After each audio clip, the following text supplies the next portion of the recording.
In this video, I just want to test a new chess opening idea that I am calling the white rat opening, inspired by the rat ento defense. And that happens in the Sicilian defense, where you go pawn to d3. If pawn to d5, for example, you just go knight d2. Point is, if black takes your e4 pawn, you can safely take back without having to worry about a queen trade. Done. This kind of looks like the Kaya or the King's Indian attack, but we do not intend to fianchetto our light squad bishop like that. We just want to follow a simple plan where we play pawn to c3, knight gf3, bishop e2, queen c2, knight df1, knight 1 g3, castle shot, and depending on the position, bishop e3 or bishop f4 or even bishop g5. Done. This is our simple plan, and I hope we are going to see something like that in one of the games. Stay tuned and don't skip. By the way, if you want to watch the full tutorial on the opening that I'm about to play, simply watch the video that I have linked in the comment section or somewhere in the card above, and let me know what you think in the comment section down below. Don't just watch, write a thank you message or just give it a thumbs up.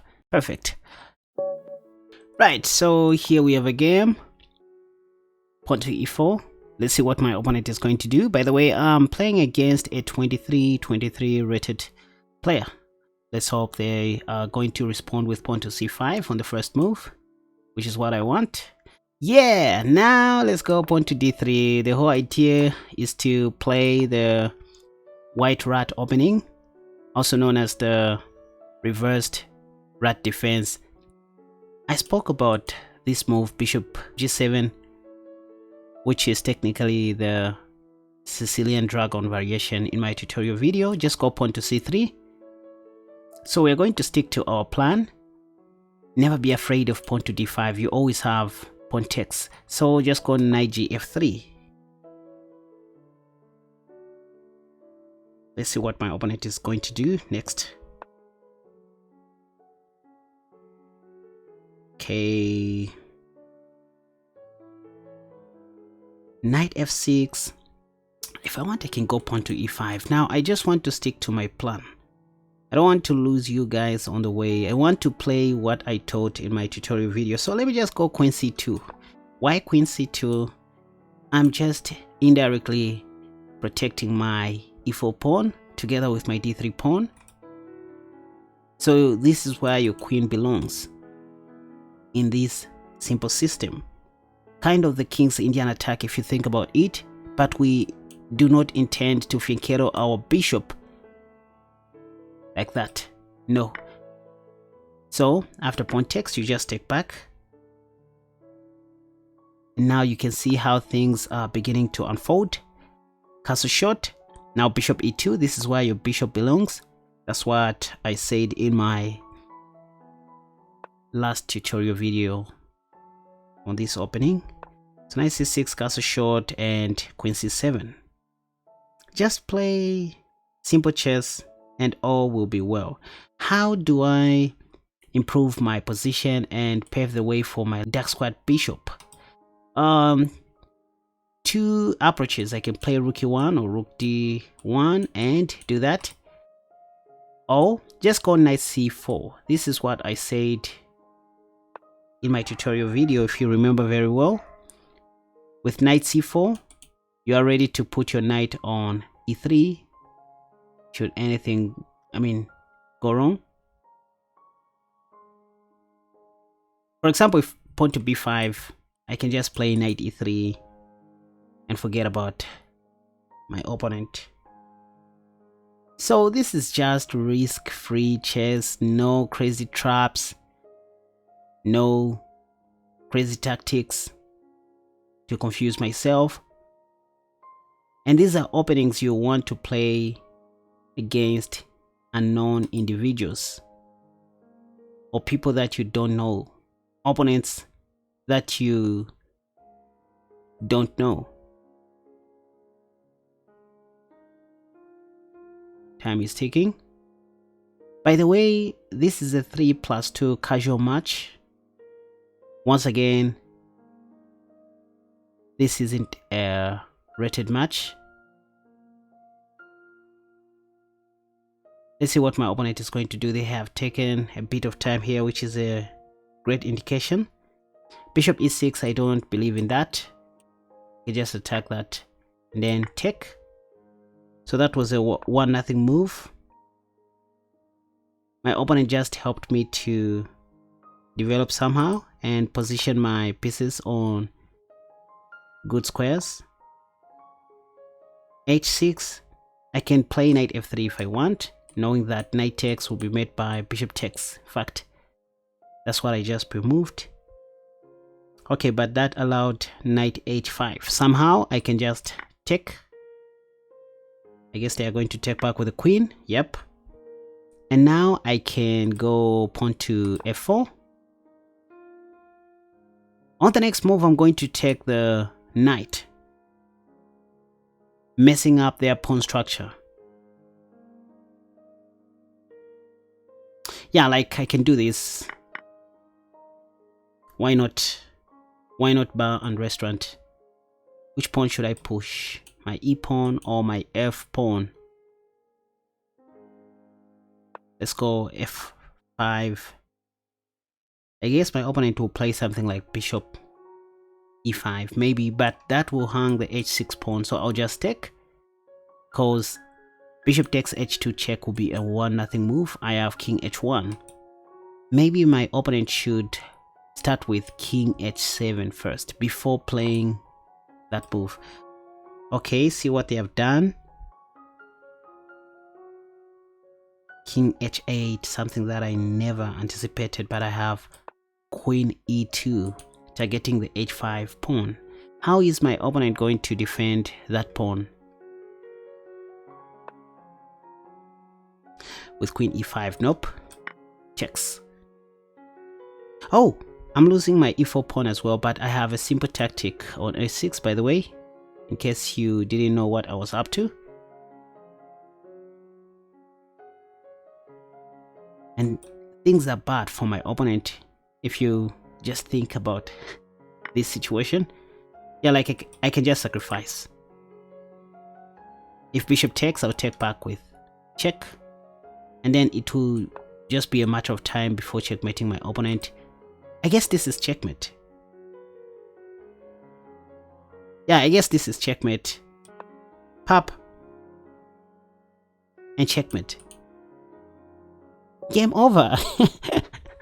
So you can see how things can turn out if you play the white rat opening correctly. I guess my opponent wanted to do a little trick here. With rook g8, they probably wanted to play bishop d4 check discovery and then met me like that. So it's understandable, but hey, I can't miss that, especially in bleeds. Can I try one more game? Yes. By the way, you can check out my courses at www.KaspaChess.com or on my Patreon page. That's how you support this channel, by the way. I don't ask for donations or free money. So the way you support this channel is by joining one of our membership tiers on Patreon or simply buying my courses. That really helps. Game number 2. 3+2 bleeds match. Again, the Sicilian defense. Let's go pawn to d3. Knight d2.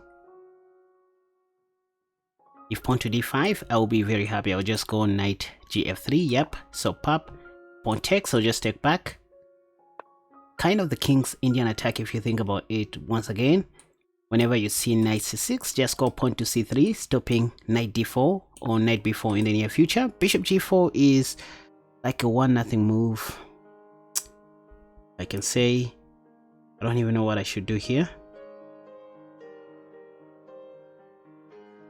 Or perhaps just go pawn to h3, sticking to my plan like this. This time if bishop takes, I might even consider taking back with my queen. Yep. So bishop h5. Under normal circumstances, I would take on d5. Now I just want to demonstrate something to you guys. I don't want to lose you on the way. This is what I covered in my tutorial video, so I don't need to change anything. Once again, pawn to d5 is calling.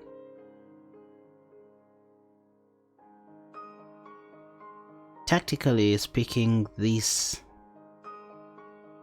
is a great move.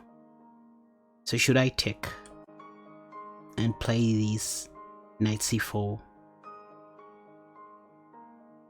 Let me not lose you Again, queen c2, knowing that if pawn takes, I have pawn takes. Just a matter of maintaining my pawn structure. And then castle shot. Oh, I can relocate my queen's knight to the king side first. I guess it's not much of a stretch. But there's knight f6 in the near future. I will play knight g3. Yep. With knight f6, I have knight g3.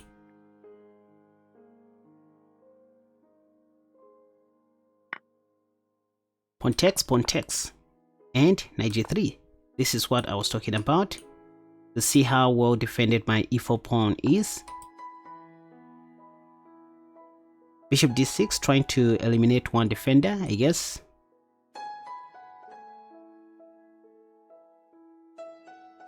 Do I have a trick here? How can I...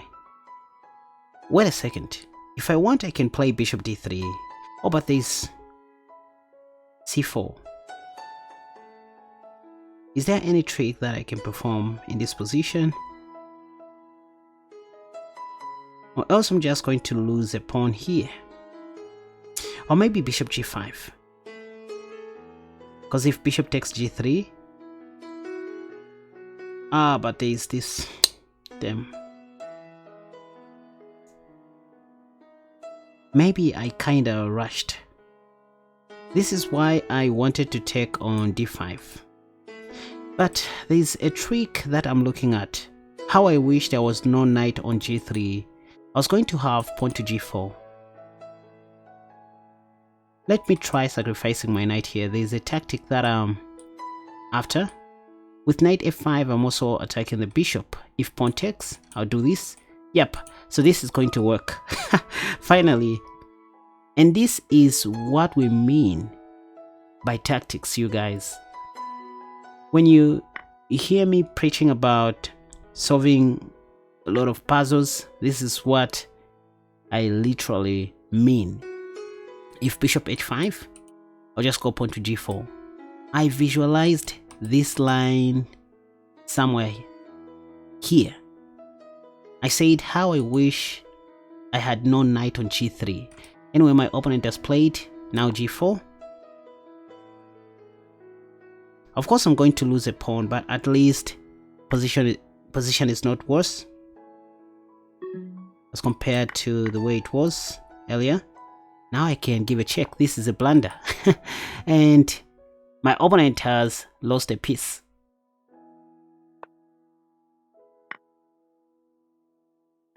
There is 2 minutes increment, by the way.